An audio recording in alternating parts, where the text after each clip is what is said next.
VIP treatment थांबवलं 2 दिवस अशा पद्धतीचे आरोप आहेत. काय नेमकं याच्यावर याच्यामध्ये सर्वात महत्वाचं की याच्यामध्ये जो काही कालावधी जो त्यांनी सांगितला आहे तो त्या कालावधी दत्त जयंती सप्ताह आमचा होता आणि या कालावधीमध्ये लाखो भाविक इथे येऊन जात राहतात. अनेक जण येतात. आता कोण येतो काय येतो त्याचं असं कुठे त्याचं हे करत नाही. आलेल्या सगळ्या लोकांना येतात, दर्शन घेतात, जातात.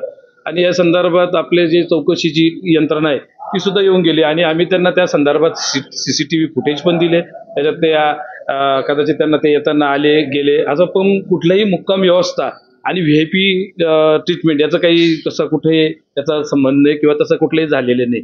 ते येऊन गेलेले आहे. हा येऊन गेले असतील. आता लाखो लोक येऊन जातात, येऊन गेले असतील ते अधिकारी तुम्ही म्हणले ना त्यांना कदाचित काही आता मोबाईल किंवा याच्यावरून त्यांनी ट्रेस लावला असेल कुठेतरी सिग्नलवरून तर ते आले इथं असतील तर त्यांना आम्ही जेव्हा तपास यंत्रणा आली आम्ही त्यांना डायरेक्टली आमचं जे सीसीटीव्हीचे त्यांना तिथं फुटेज उपलब्ध करून दिले. आम्ही त्यांना नंतर विचारलं पण याच्यात काय ते म्हणजे तसं काही याच्यात नाही आले फक्त येऊन गेले एवढे ते बोलले.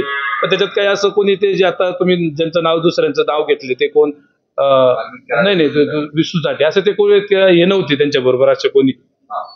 या सगळ्या प्रकरणामध्ये